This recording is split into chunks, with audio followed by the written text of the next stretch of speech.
अस्सलामुअलैकुम दोस्तों, आज આપણે નવી રેસીપી બનાવીશું। તેમાં આપણે બનાવીશું બ્રેડ વડા। બાળકોને ખૂબ જ પસંદ હોય છે અને લંચ બોક્સમાં બી આપણે મૂકી આલીએ તો બાળકો ખૂબ શોખથી એને ખાય છે। તો ચાલો આપણે બનાવીશું। તેના માટે મેં 1 કિલો બટાકા બાફી લીધા છે। હવે એને આપણે મેશ કરી દઈશું અને આ રીતે બધા બટાકાને મેશ કરી દેવાના છે। બટાકા સરસ મેશ થઈ ગયા છે। હવે આપણે અંદર મસાલા નાખીશું। 1 ચમચી આપણે હળદર નાખીશું।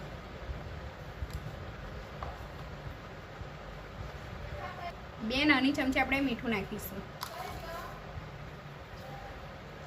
2 ચમચી આપણે ગરમ મસાલો નાખીશું।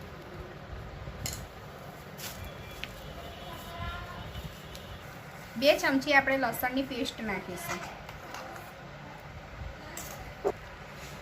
2 ચમચી જેટલા આપણે લીલા મરચાં ઝીણા સમારેલા નાખીશું। 1 વાટકી જેટલા આપણે લીલા ધાણા નાખીશું।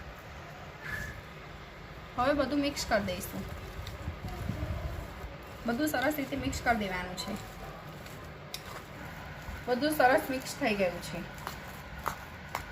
હવે આપણે બ્રેડ વડા ભરીશું। તેના માટે આપણે સૌથી પહેલા બ્રેડની ઉપર લગાવીશું ગ્રીન ચટણી।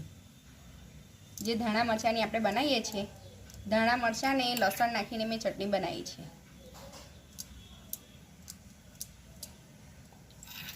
જેને તમે મારી ચેનલ પર જોઈ શકો છો। હવે આપણે એની અંદર મસાલો મૂકીશું। આ રીતે બધી બાજુએ મસાલો ફેલાઈ દેવાનો છે।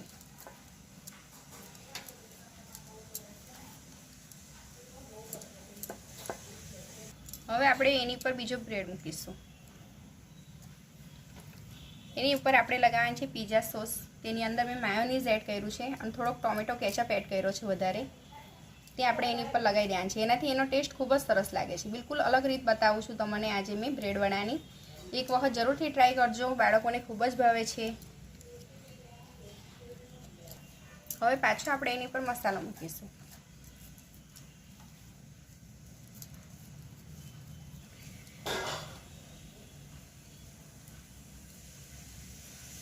હવે પાછો આપણે એની પર બ્રેડ મૂકીશું। એને થોડો પ્રેસ કરી દઈશું। આ રીતે સરસ રીતે એને પ્રેસ કરી દેવાનું છે। હવે આપણે એને કટ કરી દઈશું।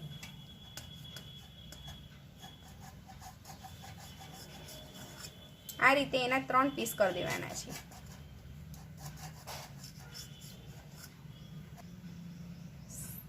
બીજી સાઈડે પણ એવી રીતના જ આપણે 3 કટ આપી દેવાના છે। આ રીતે આપણે બધા પીસ બનાવી દીધા છે। હવે એની અંદર આપણે સ્ટીક લગાવી દઈશું। આ રીતે બધામાં સ્ટીક આપણે લગાવી દેવાની છે।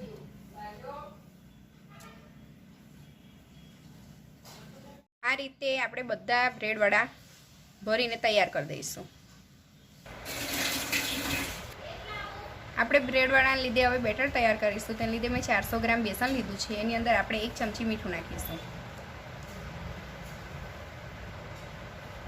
મીઠું તમે સ્વાદ પ્રમાણે વધારે ઓછું કરી શકો છો। એની અંદર આપણે 1 ચમચી સોડા નાખીશું। જે ખાવાનો સોડા આવે છે તે જ આપણે 1 ચમચી નાખવાનો છે। હવે આપણે એને હલાવી દઈશું।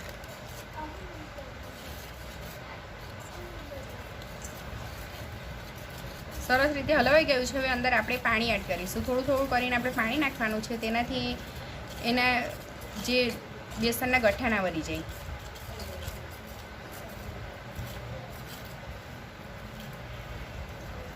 આ રીતે થોડું થોડું કરીને પાણી અંદર એડ કરવાનું છે। બેસનનું ખીરું આપણે બહુ પાતળું કરી નહીં દેવાનું, આપણે થોડુંક જાડું જ રાખવાનું છે એને। હજુ થોડું પાણી નાખવા જેવું લાગે છે એટલે મેં 2 થી 3 ચમચી જેટલું હજુ પાણી અંદર એડ કરીશ।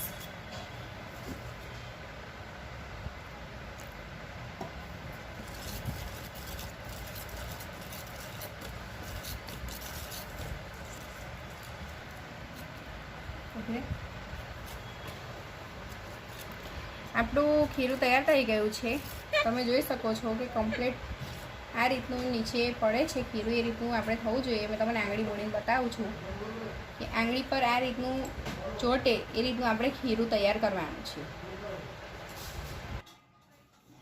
આપણે ખીરાને આવી રીતે એક નાના બાઉલમાં કાઢી લેવાનું છે, જે ઊંડું હોય એની અંદર આપણે આ સ્ટીકવાળી વડું બોરી દેવાનું છે ને આ રીતે એને ફેરવી દેવાનું છે સરસ રીતે.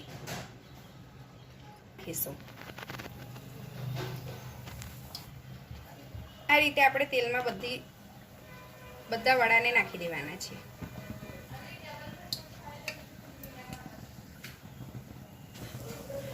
આ રીતે બધા વડા આપણે તળી લેવાના છે. એની ઉપર આ રીતે થોડું થોડું આપણે તેલ નાખી દેવાનું છે. જેનાથી શું છે કે કમ્પ્લીટ બધા વડા સરસ રીતે તળાઈ જાય.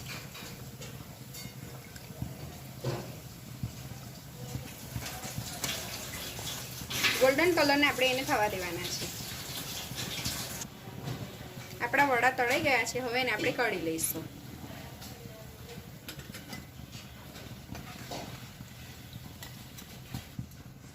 ખૂબ જ સરસ લાગી રહ્યા છે આપણા બ્રેડવાળા. બિલકુલ તૈયાર થઈ ગયા છે.